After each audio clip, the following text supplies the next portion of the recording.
बिहार की राजनीति इन दिनों राज्य के शिक्षा मंत्री प्रोफेसर चंद्रशेखर द्वारा हिंदू धर्म ग्रंथ रामचरितमानस पर दी गई टिप्पणी को लेकर काफी गर्म है। एक तरफ विपक्षी द्वारा उनसे माफी मांगने की बात की जा रही है, तो वहीं उनकी पार्टी के प्रदेश अध्यक्ष ये कह रहे हैं कि चंद्रशेखर द्वारा दिया गया बयान कहीं से भी गलत नहीं है। उनके साथ उनकी पूरी पार्टी खड़ी है। हालांकि उन्हीं के पार्टी और गठबंधन के कुछ ऐसे भी नेता हैं जो उनको माफी मांगने को कह रहे हैं। इसी कड़ी में अब जन अधिकार पार्टी के राष्ट्रीय अध्यक्ष पप्पू यादव ने भी बिहार के शिक्षा मंत्री को कड़ी चेतावनी दे डाली है। पप्पू यादव ने कहा है कि राज्य के शिक्षा मंत्री को इस तरह के बयान से बचना चाहिए।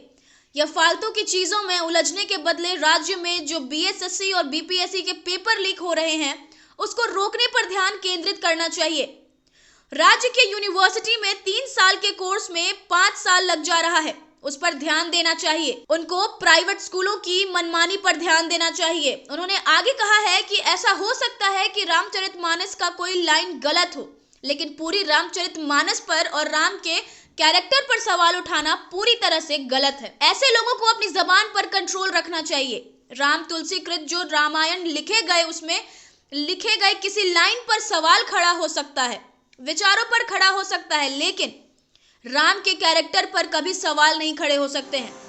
कोई पार्टी या दल का व्यक्ति गलत हो सकता है, लेकिन कोई महापुरुष कभी गलत नहीं हो सकता। महापुरुष ने सदैव वासुदेव कुटुंबकम की बात की है। तुलसीकृत रामायण जो लिखी गई है, हो सकता है उसमें कोई लाइन गलत हो गई हो, किसी से भी भूल हो सकती है, लेकिन इसको लेकर भगवान राम पर सवाल उठाना कहीं से भी उचित नहीं है। इसके आगे पप्पू ने बिहार के शिक्षा मंत्री प्रोफेसर चंद्रशेखर को लेकर कहा कि आपको जब एजुकेशन मिनिस्टर बनाया गया है, जो बीएसएससी का पेपर लीक हो रहा है, आपको उसको रोकथाम पर ध्यान देना चाहिए। इसके साथ ही जो यूनिवर्सिटी का कैलेंडर 3 साल से 4 साल बैक गया है, उसको सही करने पर ध्यान देना चाहिए। लेकिन वो जानबूझकर इस तरह का बयान दे रहे हैं जो कहीं से भी उचित नहीं हो सकता है।